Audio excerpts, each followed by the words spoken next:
ಈ ದೇಶದಲ್ಲಿ ಬಿ ಜೆ ಪಿಯವರ ಗೂಂಡಾಗಿರಿ, ಬಿ ಜೆ ಪಿಯವರ ರೌಡಿಸಮ್ ಜಾಸ್ತಿ ಆಗಿದೆ. ಯಾಕೆ ಈ ವಿಚಾರ ಪ್ರಸ್ತಾಪಿಸ್ತಿದ್ದೀನಿ ಅಂದರೆ, ಈ ಬಿ ಜೆ ಪಿಯವರ ಗೂಂಡಾಗಿರಿ ಸರ್, ನಿನ್ನೆ ಬಿಹಾರದ ಪಾಟ್ನಾದಲ್ಲಿ ಕಾನ್ಸರ್ ಅಂತ famous coaching centre teacher NEET ಪರೀಕ್ಷೆ ಬಗ್ಗೆ ಮೋದಿಯವ್ರನ್ನ ಪ್ರಶ್ನಿಸಿದ್ರು, ನೀಟ್ ಪರೀಕ್ಷೆ ಬಗ್ಗೆ ಧರ್ಮೇಂದ್ರ ಪ್ರಧಾನನ ಪ್ರಶ್ನಿಸಿದ್ರು ಅಂತ ನಿನ್ನೆ ಅವ್ರ ಕೋಚಿಂಗ್ ಸೆಂಟರ್ ಮೇಲೆ ರಾತ್ರಿ ಅಟ್ಯಾಕ್ ಆಗುತ್ತೆ. 8ರಿಂದ 10 ಸಲ ಗನ್ ಫೈರ್ ಮಾಡ್ತಾರೆ. ಒಬ್ಬ ಕಾನ್ಸರ್ ಅಂತ ಬಡವ್ರ ಮಕ್ಕಳಿಗೆ ಟೀಚರ್ ಪಾಠ ಹೇಳ್ಕೊಡೋ ಟೀಚರು ಕೇಂದ್ರ ಸರ್ಕಾರದ ವಿರುದ್ಧ ಮಾತಾಡಿದ್ರು ಅಂತ ಬಿ ಜೆ ಪಿ ಗೂಂಡಾಗಳು ಹೋಗಿ ಬಿ ಜೆ ಪಿ ಬೆಂಬಲಿತರು ಕೋಚಿಂಗ್ ಸೆಂಟ್ರೇ ಪುಡಿ ಮಾಡಾಕಿದ್ದಾರೆ. ಮೋದಿಯವರ ಗೂಂಡಾಗಿರಿ ಯಾವತ್ತು ನಿಲ್ಲುತ್ತೆ?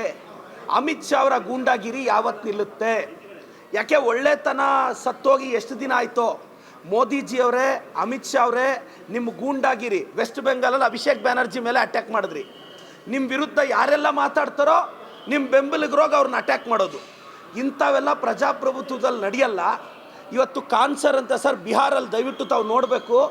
ಕೋಚಿಂಗ್ ಸೆಂಟ್ರ್ ಮುಂದೆ ಹೋಗಿ ಯಾವನಾದರೂ ಗನ್ ಫೈರ್ ಮಾಡ್ತಾನ? 8ರಿಂದ 10 ಸಲ. ಆ ಬಿ ಜೆ ಪಿ ಅಲ್ಲಿ ಬಿಹಾರಲ್ಲಿರೋದು ಬಿ ಜೆ ಪಿ, ಸೆಂಟ್ರಲ್ಲಿರೋದು ಬಿ ಜೆ ಪಿ. ನಾಲಾಯಕಗಳು, ಅಯೋಗ್ಯರು, ಅಸಮರ್ಥರು, ರೌಡಿಗಳು, ಗೂಂಡಾಗಳು ಈ ಬಿ ಜೆ ಪಿಯವರು. ನಾನು ಮತ್ತೊಮ್ಮೆ ಇದೆಲ್ಲ ಘಟನೆಗಳು ನೋಡ್ತಾ ಇದ್ದರೆ ನನಗೆ ಅನಿಸ್ತಿದೆ, ಬಿ ಜೆ ಪಿ ಹಟಾವ್ ದೇಶ್ ಬಚಾವ್, ಬಿ ಜೆ ಪಿ ಹಟಾವ್ ದೇಶ್ ಬಚಾವ್ ಅಂತ ಹೇಳಕ್ಕೆ ಇಷ್ಟಪಡ್ತೀನಿ ಸರ್. Thank you. ಇಲ್ಲ, ಅದು ಮೌನವಾಗಿ ಏನಲ್ಲ ಸರ್. ನೋಡಿ, ಅಲ್ಲಿ ಬರ್ತಿದ್ದೆ, ಆ ಸಂದರ್ಭದಲ್ಲಿ ಒಂದು ಹಿರಿಯ ನಾಯಕರು ಹೊರಡ್ತಾ ಇದ್ದಾರೆ, ಹೊಸ ನಾಯಕರು ಬರ್ತಿದ್ದಾರೆ. ಆ ಸಂದರ್ಭದಲ್ಲಿ ನಾನು ಆ ಗ್ಯಾಪಲ್ಲಿ ಏನು ರಿಯಾಕ್ಟ್ ಮಾಡೋದು ಅಂತ ಮಾಡಲಿಲ್ಲ ಅಷ್ಟೇ. ನಾನು ವೋಕಲ್ ಇದ್ದೀನಲ್ಲ, ನಾನು ಬಂದು ಮಾತಾಡ್ತಿದ್ದೀನಲ್ಲ. ಆವತ್ತೇನಂದರೆ ಕೆಲವು ಎಮೋಷ್ನಲ್ ಟೈಮಲ್ಲಿ ಏನು ಮಾತಾಡಿದ್ರು ತಪ್ಪಾಗುತ್ತೆ. ಸೊ ಆ ಭಾವುಕ ಕ್ಷಣದಲ್ಲಿ ಸುಮ್ಮನೆ ಇದೆ ಅಷ್ಟೇ ಸರ್, ಇನ್ನೇನಿಲ್ಲ. ಟ್ರೋಲ್ ಏನು ನನಗೇನು ಹೊಸಾದ ಸರ್? ನಾನು ಕರ್ನಾಟಕದ ಟ್ರಾಲ್ ಪೇಜ್ಗಳ ಕ್ರಶ್, ನನಗೇನು ಹೊಸಾದಲ್ಲ ಅದು ಸರ್. ನನಗೆ ನೋಡಿ, ಆಸೆ ಅಂತೂ ಇದೆ, ನನಗೆ ಆಸೆ ಇದೆ.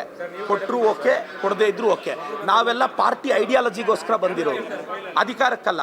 I came for the party ideology.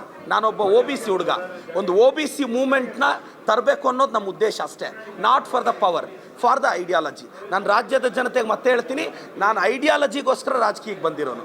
ಪವರಿಂದೇನೋ ಪಾಪ್ಯುಲಾರಿಟಿಯಿಂದೇನೋ ಹೋಗಿದ್ದಿದ್ರೆ ಮೈ ಮೇಲೆ ಹೇಳೋದು ಕಾಂಟ್ರವರ್ಸಿಗಳು ಮಾಡ್ಕೊತಿರ್ಲಿಲ್ಲ.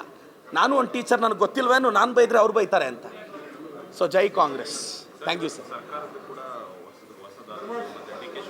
ಸರ್, ನಿನ್ನೆ ನಾನಿವತ್ತು ನಮ್ಮ ಡಿ ಕೆ ಶಿವಕುಮಾರ್ ಸಾಹೇಬರಿಗೆ ಅಭಿನಂದಿಸ್ತೀನಿ, ಹರಿಪ್ರಸಾದ್ ಸಾಹೇಬ್ರಿಗೆ ಅಭಿನಂದಿಸ್ತೀನಿ. ಡಿ ಕೆ ಸಾಹೇಬ್ರು ಖಂಡಿತವಾಗೂ ಮತ್ತೊಂದು ಹಂತದ ಅಭಿವೃದ್ಧಿಗೆ ಕರ್ಕೊಂಡು ಹೋಗ್ತಾರೆ. ಮತ್ತು ಹರಿಪ್ರಸಾದ್ ಸಾಹೇಬ್ರು ಒಂದು ಒ ಬಿ ಸಿ ನಾಯಕನಿಗೆ ಪಟ್ಟ ಕೊಟ್ಟಿದ್ದಾರೆ. ನಾನು ಒ ಬಿ ಸಿಗಳ ಪರವಾಗಿ ನಮ್ಮ ಹೈಕಮಾಂಡ್ಗೆ ಧನ್ಯವಾದ ಅರ್ಪಿಸ್ತೀನಿ. ಖಂಡಿತವಾಗೂ ಈ ರಾಜ್ಯದಲ್ಲಿ ಒ ಬಿ ಸಿಗಳ ಪೋಲರೈಸೇಷನ್ ಖಂಡಿತವಾಗೂ ಕಾಂಗ್ರೆಸ್ ಕಡೆ ಆಗಿದೆ, ಮತ್ತಷ್ಟು ಆಗಬೇಕು ಅನ್ನೋದು ನಮ್ಮಂಥ ಒ ಬಿ ಸಿ ಹುಡುಗರ ಆಸೆ. ಮತ್ತು ನೆನ್ನೆ ನಮ್ಮ ಡಿ ಕೆ ಸಾಹೇಬರು ಹೊಸ ತೀರ್ಮಾನ ತಗೊಂಡ್ರು, ಎಲ್ಲ ಹುಡುಗರಿಗೂ ಬಸ್ ಪಾಸ್ ಫ್ರೀ ಮಾಡಿದ್ದಾರೆ, ಅದಕ್ಕೆ ಅಭಿನಂದಿಸ್ತೀನಿ. ರಾಜ್ಯ ವ್ಯಾಪ್ತಿ ಬಿ ಖಾತೆನ ಎ ಖಾತೆ ಮಾಡ್ತೀವಿ ಅಂದಿದ್ದಾರೆ.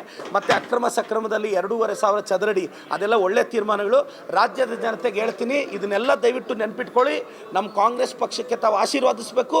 ಮತ್ತೊಮ್ಮೆ 28ಅಲ್ಲಿ ಬಂದು ನಾವು ಭಾಳಷ್ಟು ಇನ್ನು ಪೆಂಡಿಂಗ್ ಇರೋ ಕೆಲಸಗಳನ್ನ ನಮಗಿದು ಫಿನಿಷ್ ಮಾಡೋಕ್ಕೆ ಇನ್ನೊಂದು 6-7 ವರ್ಷ ಬೇಕು ಸರ್. ಖಂಡಿತವಾಗೂ ಅವಕಾಶ ಕೊಡ್ತಾರೆ ಅಂತ ಭಾವಿಸಿದ್ದೀನಿ. Thank you sir. ಸಂಪೂರ್ಣ ನ್ಯೂಸ್, ಇದು ನೊಂದವರ ಧ್ವನಿ.